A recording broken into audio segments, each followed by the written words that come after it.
Hello and welcome to this video.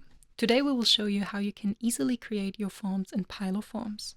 We do this using a contact form. You can add headings and introductory text so that your users know exactly what they need to answer in the form below.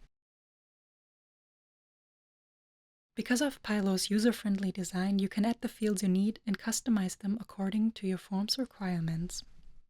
It is also possible to mark them as required fields with a single click and link them to existing entities. We will now show you exactly what this means in a brief digression on our entities in pylo. For a contact form, for example, it makes sense to create an entity called Contact Inquiries, with the fields name, email, message, and phone. This means that all the fields you requested in the contact form are directly available as entity fields in pylo and can be linked together. More specifically, what follows is that when contact requests come in via the form, they are stored directly in your database under Contact Inquiries. Back to our form. Here you can select the entity, the respective field you want to map to, and cache it. You can see this in a little more detail in the email field. You can mark it as a required field again, activate database mapping, select Contact Inquiries as the entity, and mail as the field. This means that the email entered is stored directly in the entity.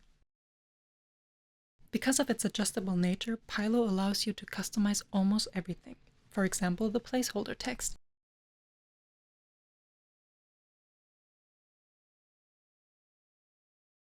We will now add a field for the phone number. We will not mark this as a required field, but we will activate database mapping so that when an entry is made, it can be inserted directly into the phone field of Contact Inquiries.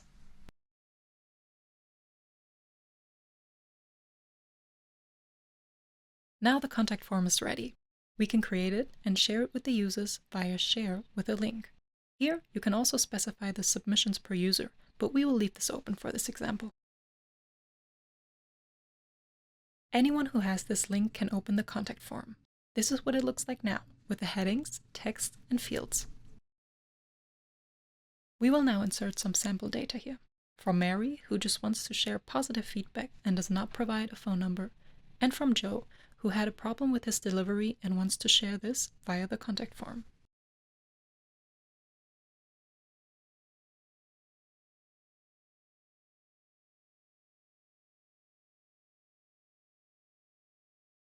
Back in pylo, you can now view the submitted forms in a structured table under Submissions.